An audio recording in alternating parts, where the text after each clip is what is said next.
माता के पाप बेटी क्यों भोगती है?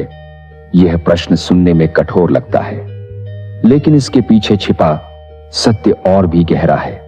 क्योंकि किसी भी बच्चे के जीवन की पहली पाठशाला उसका घर होता है, और उस पाठशाला का वातावरण सबसे अधिक माता के स्वभाव, उसकी वाणी और उसके व्यवहार से बनता है। जब माता स्वयं भीतर से अशांत होती है, क्रोध में रहती है, हर बात पर चिल्लाती है, पति का अपमान करती है, घर में नकारात्मकता, कलह और भय का वातावरण बना देती है, तब वह केवल अपने जीवन को ही नहीं बल्कि अपनी बेटी के मन और भविष्य को भी प्रभावित करती है। बेटी मां को देखकर ही जीवन जीना सीखती है। वही उसकी पहली गुरु होती है, और जब वही गुरु उसे सिखाती है कि कटु वाणी सामान्य है, हिंसा ताकत है और अपमान जीवन का हिस्सा है, तो बेटी के मन में धीरे धीरे वही संस्कार बैठ जाते हैं। ऐसे माहौल में पली बेटी अपने परिवार से जुड़ाव महसूस नहीं कर पाती। उसे लगता है कि वह उपेक्षित है। वह अपने ही भाई से ईर्ष्या करने लगती है। उसके भीतर यह भावना जन्म लेती है कि उसके साथ अन्याय हुआ है, और यही भावना आगे चलकर उसके निर्णयों को विकृत कर देती है। जब वह बड़ी होती है तो भावनात्मक भूख और प्रेम की तलाश में वह गलत लोगों पर भरोसा कर बैठती है।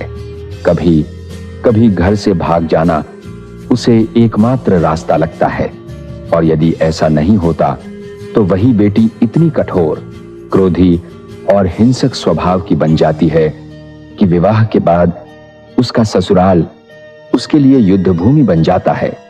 वह वही व्यवहार दोहराती है जो उसने बचपन में देखा था। अपमान, ताने, झगड़े और मानसिक यातना।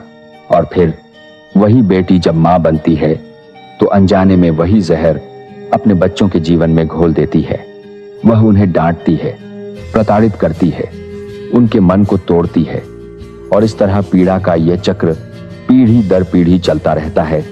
यहां पाप किसी धार्मिक अपराध के अर्थ में नहीं, बल्कि मानसिक और भावनात्मक कर्मों के रूप में समझना चाहिए। क्योंकि जब माता अपने आचरण से घर को अशांत करती है तो उसकी कीमत सबसे पहले बेटी चुकाती है। लेकिन यह सत्य भी उतना ही महत्वपूर्ण है कि यही चक्र यहीं टूट सकता है यदि माता स्वयं को देखे, अपने क्रोध को समझे, अपनी वाणी को संयमित करे और यह स्वीकार करे कि उसका व्यवहार उसकी बेटी का भविष्य गढ़ रहा है, तो वही माता सबसे बड़ा पुण्य कर सकती है। क्योंकि मां केवल जन्म नहीं देती, वह संस्कार देती है। और जब माता अपने भीतर शांति, करुणा और संतुलन लाती है तो बेटी को पाप नहीं, पीड़ा नहीं, बल्कि एक सशक्त और सुरक्षित जीवन मिलता है। इसलिए यह विषय दोष लगाने का नहीं, बल्कि चेतावनी और आत्मचिंतन का है, ताकि आने वाली पीढ़ियां उस दर्द को न जिएं जिसे आज सामान्य मान लिया गया है।